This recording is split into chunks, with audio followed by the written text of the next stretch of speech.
Every few years, there is a voice that emerges which seeks to brand Israel or its leaders as racist.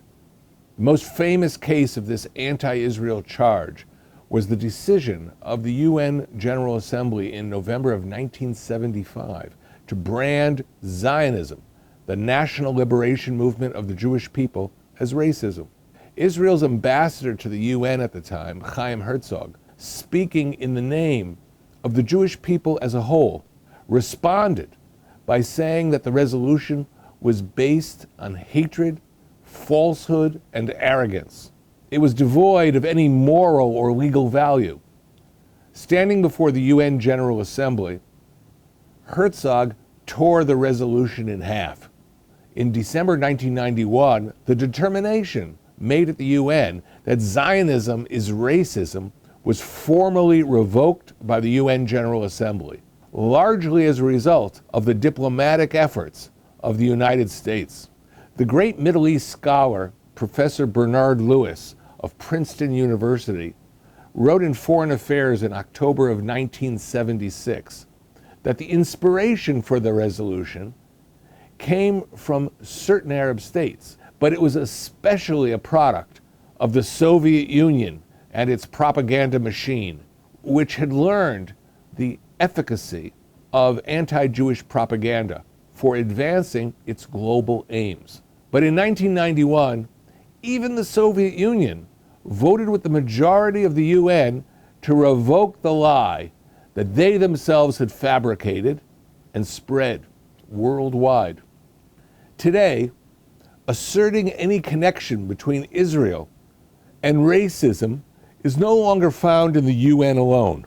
Tragically, it has been reawakened in the context of the 2020 American presidential campaign, with the charge by Senator Bernie Sanders that the Israeli government under Prime Minister Netanyahu is racist.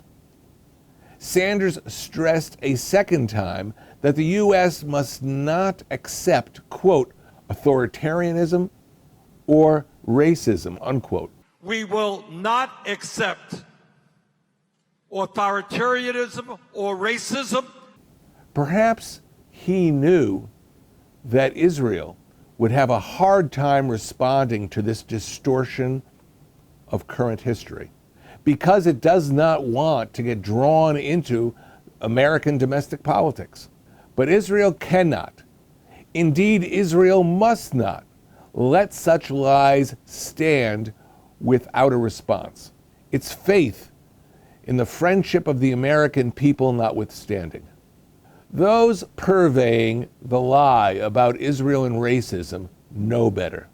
Europe today is intercepting boats full of Africans, refusing them entry into their countries. It is Israel which reached out into Ethiopia during the 1980s to assist 120,000 of its Jewish brothers and sisters to cross Sudan and start new lives in Israel. During the Syrian civil war more recently, it was Israel that quietly opened its borders to Syrian refugees in order to provide them with urgent medical care on the Golan Heights.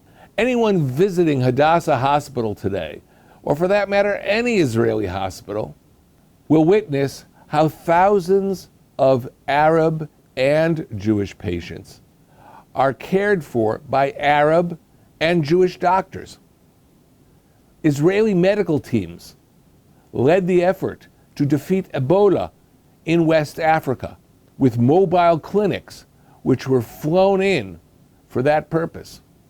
It has been Israeli policy under both Labor and Likud governments to reach out to Africa and provide development assistance under its Mashav programs.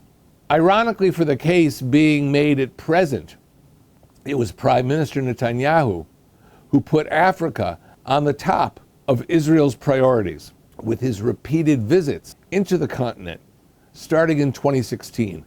The charge about Israeli racism is made with a broad brushstroke, without any attention to details?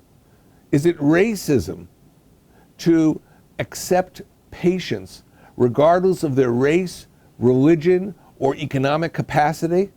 That's what Israel does. Peace will eventually prevail in the Middle East, but it will be delayed if falsehoods about Israel continue to be spread and the Jewish state is defamed by those who should really know better.